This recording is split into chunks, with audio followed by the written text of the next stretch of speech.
Então, eu coloquei aqui para vocês uma imagem exemplificando, que é através da corrente sanguínea. Então, ele carrega, né? O triatomide carrega no seu trato digestivo, ele pica, você coça e leva acesso até o orifício e ele entra na sua corrente sanguínea e se aloja no coração. Como são os sintomas? Geralmente, na fase aguda, né, é caracterizada por miocardite, né, em vários graus de severidade, às vezes só consegue ser identificada, né, através de eletrocardiograma ou ecocardiograma. As manifestações clínicas mais comuns são febre prolongada, né, recorrente, cefaleia, mialgia, né, edema em membros inferiores, hipertrofia, né, dos linfonodos.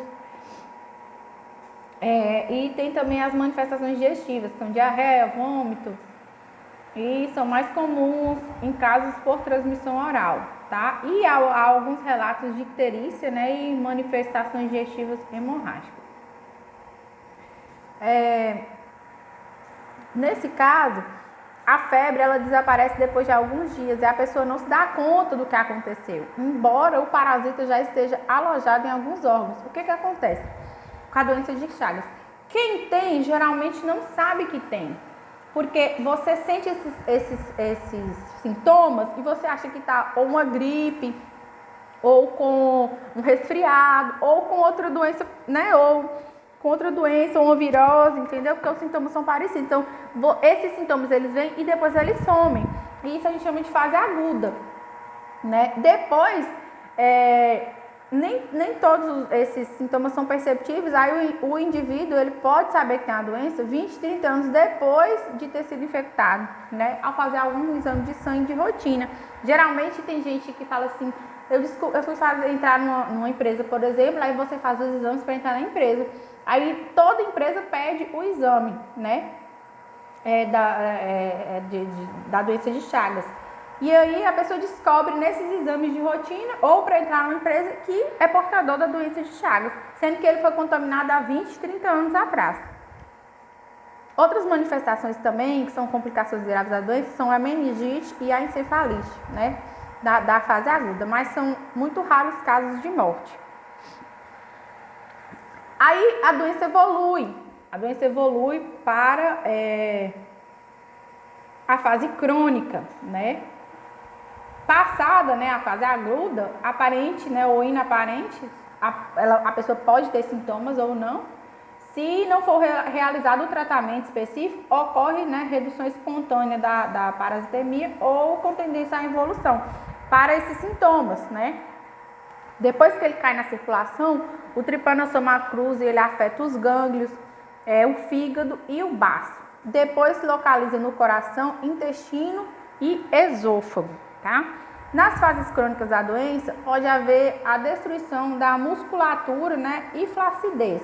E aí provoca o aumento dos 3 órgãos, né, que é a cardite chagásica, né, que é o aumento do coração, o megacolo, que é o aumento do colo, né, que pode provocar também retenção de fezes, e o megaesôfago, né, cujo principal sintoma é a regurgitação dos alimentos ingeridos. E essas lesões, elas são definitivas e irreversíveis. Você não consegue, né, desfazer apenas um paliativo. A doença de Chagas, ela pode não provocar lesões importantes em pessoas que apresentem resposta imunológica adequada, mas pode ser fatal para as outras, tá? Então aqui é um coração normal, geralmente um coração normal ele chega a pesar 350 gramas, e aqui é um coração com Chagas, com peso chega a pesar aí 550 gramas, né, mais de 1.000 quilos. Aqui é o megacolo, né, que é o inchaço do intestino, né, aqui para você é uma cirurgia para retirar como que fica o cólon do intestino, tá? O período de incubação vai de 5 a 14 dias após a picada do inseto, tá? E o diagnóstico é feito através de um exame de sangue, que serve, né, que deve ser prescrito principalmente quando o indivíduo vem de zonas endêmicas e apresenta os sintomas, né, que eu já relacionei atrás. Geralmente isso acontece muito em lugares onde é endêmico, então quando a pessoa chega com febre, eles também fazem o exame de sangue, né, exame chamado Machado Guerreiro, que também pode ser descrito como sorologia para doença de Chagas, pesquisa de anticorpos, antitripanossoma ou sorologia para tripassonomíase, tá bom? Quando a pessoa detecta, se a pessoa detectar dentro do período de incubação da doença, na fase aguda, você consegue se curar da doença de Chagas. Porém, essa doença é uma doença que você não consegue, às vezes, descobrir que você está com a doença de Chagas, né?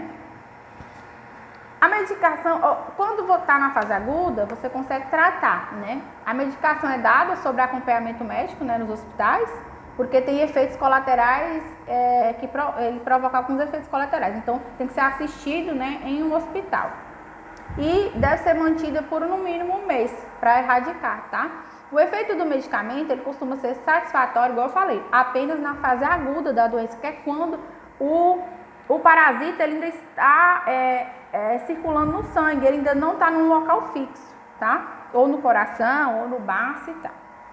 Na fase crônica, então não compensa utilizar esse medicamento mais, esse tratamento, né? E o tratamento ele é direcionado às manifestações da doença, né? A fim de controlar os sintomas e evitar as complicações. Então, reter o crescimento do coração, né? A cirurgia para diminuição do colo e por aí vai. Para diminuir e evitar mais complicações. Aumentar a sobrevida da pessoa que tem Chagas. Então, a profilaxia ou a prevenção ocorre da seguinte forma, né? Não existe vacina, tá? Não existe vacina para a doença de Chagas. Os cuidados eles devem ser, então, redobrados nos locais onde aparecem mais casos, né? Como é o caso aqui, onde o barbeiro ainda existe, como é o caso do Vale de Jequitinhonha, no norte de Minas, e em algumas áreas do nordeste da Bahia, né? Tapar as frestas onde os percevejos podem se esconder, substituir moradias de barro, de madeira por outra de tijolos, né? A cana de açúcar deve ser cuidadosamente lavada antes da moagem e a mesma precaução se aplica, né? Antes do açaí ser preparado para consumo. E usar inseticida, fazer detetização nos quintais, né, nas próprias casas, para combater o percevejo, tá bom? Inclusive, se você encontrar o percevejo na sua casa ou na sua casa na zona rural, toda a vigilância sanitária você liga, eles recolhem o inseto e fazem a aplicação, tá? Na casa onde foi encontrado. Isso é um serviço que a vigilância sanitária dos municípios, eles fornecem, tá bom? Como forma de precaução para a doença de Chagas. Agora nós vamos passar para a leishmaniose. Nós temos dois tipos de leishmaniose, né? Os agentes etiológicos são a Leishmania brasiliensis e a Leishmania chagas. Essa doença ela é considerada uma antropozoonose, tá? E é uma doença primária de animais que pode ser transmitida para os seres humanos, tá? É uma doença de evolução longa, podendo durar aí alguns meses ou até ultrapassar o período de um ano. O reservatório dos protozoários, né, e a fonte de infecções para os vetores são os canídeos, ou seja, as raposas dos cães, os roedores e os animais edentados, ou seja, tamanduás e preguiças e os equídeos. O grande problema nosso com a leishmaniose, tanto a tegumentar quanto a visceral, nos centros urbanos, potencialmente, né, perigosa por causa do grande número de cachorros que adquirem a infecção, né, e desenvolvem um caso clínico semelhante ao do homem. Então, o maior perigo, o grande problema nos centros urbanos são a quantidade de animais, né, de cães, né, que existem nos grandes centros, tá? A doença, ela não é contagiosa, nem se transmite diretamente de uma pessoa para outra, nem de um animal para outro, nem dos animais para as pessoas.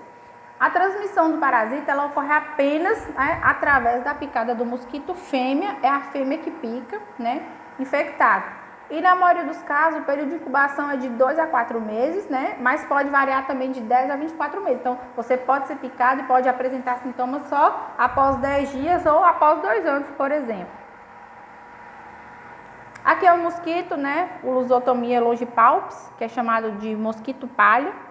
E aqui é a Leishmania brasiliensis, que é um dos causadores da leishmaniose visceral.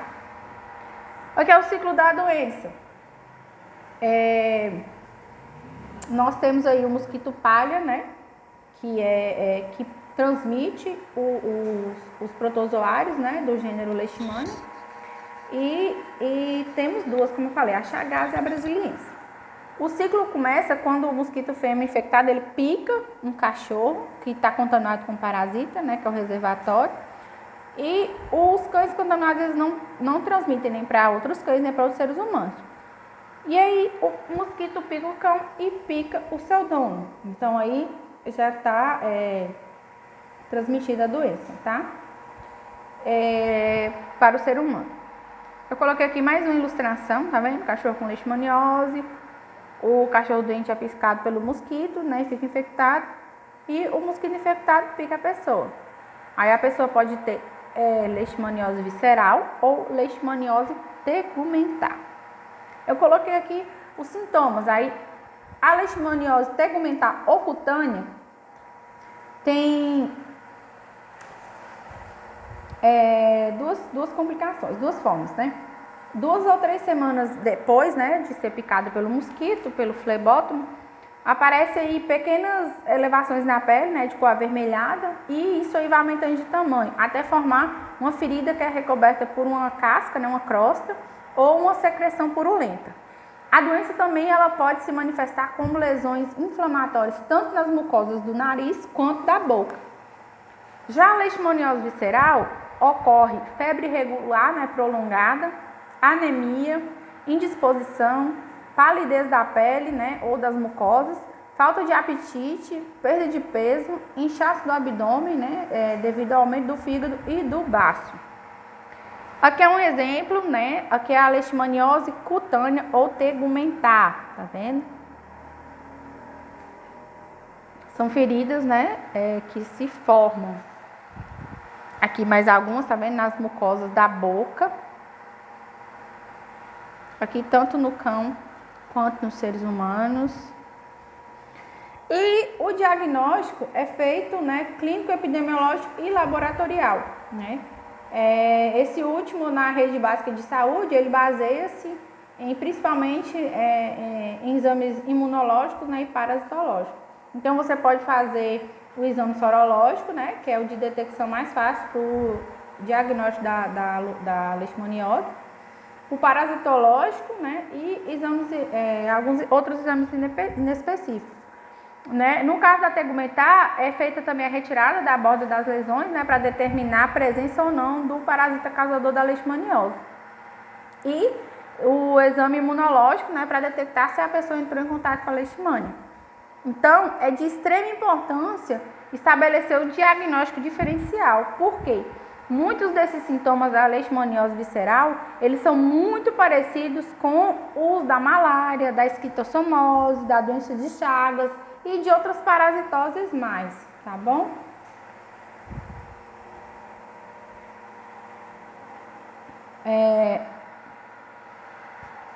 No Brasil, os medicamentos utilizados para o tratamento da leishmaniose são o antimonial pentavalente e a anfotericina B.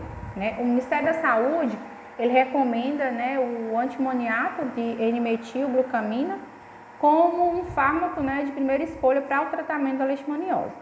No entanto, a escolha de cada um desses medicamentos deverá considerar também a faixa etária, né, se é adulto, se é criança, presença de gravidez e outras comorbidades, tá?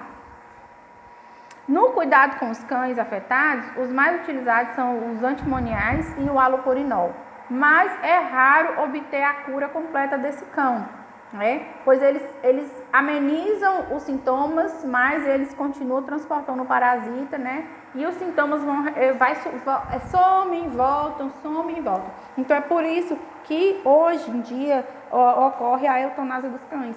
Quando descobre que está com o protozoário, né, com a leishmania. Porque mesmo você dando medicamento, ele não se cura, você não consegue a cura completa da leishmaniose, mas o cão continua sendo reservatório. Por exemplo, se o dono não tiver cuidado de colocar a coleira, que é repelente, ou de fazer a detetização do seu quintal, por exemplo, o mosquito ele vai continuar picando o cachorro dele, que é reservatório, e levando para outros cães ou para outras pessoas. Então, a forma, né, de controle, a medida de controle, né, de tratamento, é fazer o quê? A detetização mesmo, né, quando indicada pelas autoridades de saúde, né, estimular as medidas, né, quanto ao homem, estimular as medidas, né, de proteção individual, tais como o uso de repelente, de mosquiteiro de malha fina, né, evitar se expor nos horários de atividade do vetor, que é geralmente à tardezinha e à noite, que é quando ele sai, né. Com relação ao vetor, né, é o saneamento ambiental, né, desencadear medidas simples para reduzir a proliferação do vetor, como limpeza urbana, eliminação de resíduos sólidos orgânicos, né, e destino adequado, né, desses resíduos e eliminação de fontes de umidade, tá? E com relação à população canina, né, o controle da população canina errante, ou seja, os cães de rua, tá? Porque esses cães de rua, geralmente, eles são reservatórios da leishmaniose, né? E fazer o exame sorológico, né, desses cães, sempre na rotina dos cães que você tem em casa, para saber se o seu cão está ou não contaminado com a leishmaniose, tá? E vacinar o cão, né, a partir de 4 meses de idade com a vacina contra a leishmaniose, que deve ser aplicada anualmente, né, contando a partir da primeira dose, tá bom?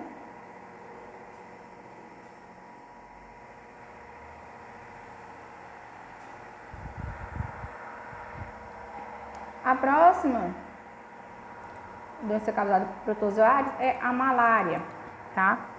É uma doença febril aguda, né, cujos agentes etiológicos são protozoários transmitidos por insetos vetores, tá? Os agentes etiológicos nós temos aí, o plasmódio, então nós temos 4 formas diferentes, eu até coloquei a imagem para vocês aqui. É o plasmódio falciparum, plasmódio vivax, plasmódio malariae e o plasmódio ovário. Cada um desses causa um tipo de malária diferente, tá? Cada um desses. Ela é uma doença, né, prevalente nos países de clima tropical e subtropical, como as outras que eu já tinha falado com vocês, tá? E também é conhecida como paludismo, impapaludismo, febre palustre, febre intermitente, febre terção benigna, febre terção maligna, deixa eu lembrar quais são os outros nomes, além de nomes populares também como maleita, cesão, tremedeira, batedeira ou febre.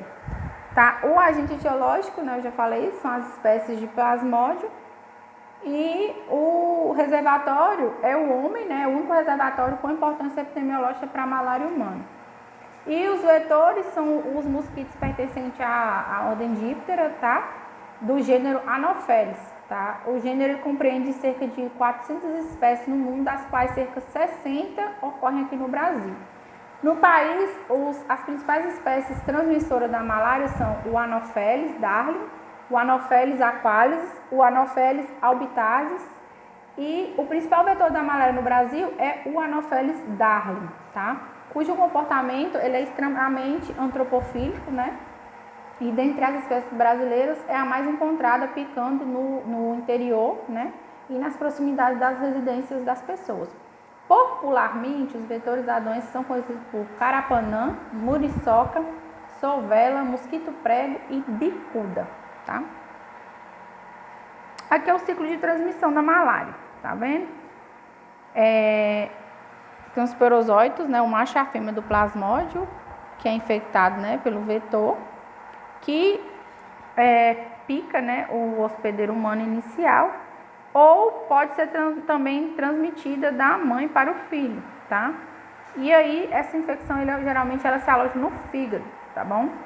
O ciclo da malária humana é homem, anofelino, homem, né? E geralmente é a fêmea que ataca porque ela precisa de sangue para garantir que seus ovos amadureçam e a postura dos mesmos. A Amazônia é a região do Brasil onde ocorre 98% dos casos de malária no país. E é o local onde realmente acontece. É muito difícil você ver um caso de malária nas outras, né, regiões do nosso país. O que acontece? O plasmódio, ele desenvolve um ciclo sexuado dentro do organismo do mosquito, né, e um assexuado no organismo do ser humano. Depois de 30 minutos, né, que ele entrou, né, que o mosquito te picou e que entrou na circulação sanguínea do homem, ele já alcança o fígado, né, e vai se multiplicando dentro das células hepáticas até que elas arrebentam. Então, eles se espalham pelo nosso sangue, né, invadem os glóbulos vermelhos e aí começam a se reproduzir a tal ponto que eles se rompem também. E aí o indivíduo fica todo contaminado. Os sintomas da malária são febre alta, tá? Calafrios intensos, né, que se alternam com ondas de calor e de sudores abundantes. Dor de cabeça no corpo, falta de apetite, pele amarelada, né, cansaço. E dependendo do tipo de malária, esses sintomas se repetem a cada 48 horas ou 72 horas, tá bom? O período de incubação depende do tipo de malária, mas ele varia aí de 7 a 28 dias. Para o plasmódio falciparum é de 8 a 12 dias, o plasmódio vivax de 3 a 17 dias e o plasmódio malária de 18 a 30 dias, tá bom? Caso a pessoa tenha febre depois de ter visitado áreas de risco, né, a possibilidade de ter contraído malária deve ser levada em consideração. Então, toda vez que você fizer uma viagem, por exemplo, para uma zona endêmica, quando você chegar é bom que você faça o exame, tá? Para confirmar o diagnóstico, existe aí o exame, né, de lâmina, também chamado de gota espessa ou de esfregaço, que consiste em impulsionar, né, a ponta de um dedo para obter uma gota de sangue e aí analisa se tem presença do protozoário. Aqui é o exemplo, né, do teste rápido, onde você coloca a gota. E é o mesmo procedimento para as outras doenças, hepatite B e para o Covid-19. Eu vou mandar para vocês no grupo, tá? Um PDF explicando como que usa esse teste rápido. Não existe a vacina, tá?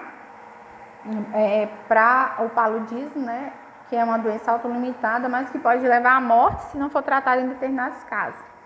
O tratamento, ele é padronizado pelo Ministério da Saúde, tá bom?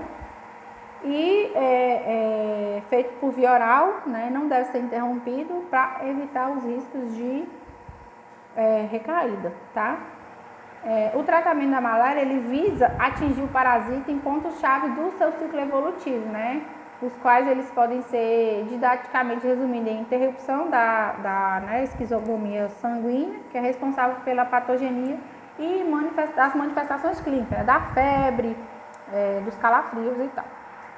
O medicamento indicado, né, para a malária vivax é bem tolerado e não provoca efeitos colaterais, diferente, né, do que acontece para os indicados para a malária falciparum, né, o que dificulta muito o uso nesse caso.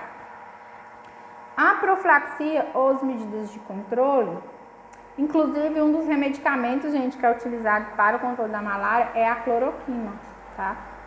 Ela é utilizada para o controle da malária. Os meios, né, de controle dessa doença seriam o quê? Uso do repelente, né, no corpo, né, camisa de manga comprida, mosquiteiro, quando a pessoa estiver em zonas endêmicas, tá? Evitar banhos perto, né, de lagoas, de garapés, né, expor as águas paradas, né, ao anoitecer, que é os horários em que eles fazem, né, que saem, né, para se alimentar.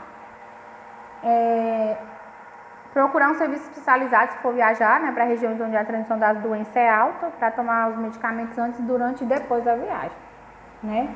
Recomenda-se para os viajantes uma avaliação criteriosa do risco de transmissão da doença nas áreas que são visitadas, né, para a adoção de medidas preventivas, né, contra a picada desses insetos.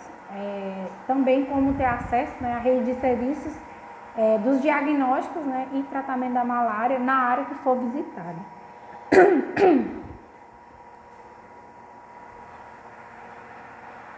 E não se automedique, tá, gente? Nunca se automedique.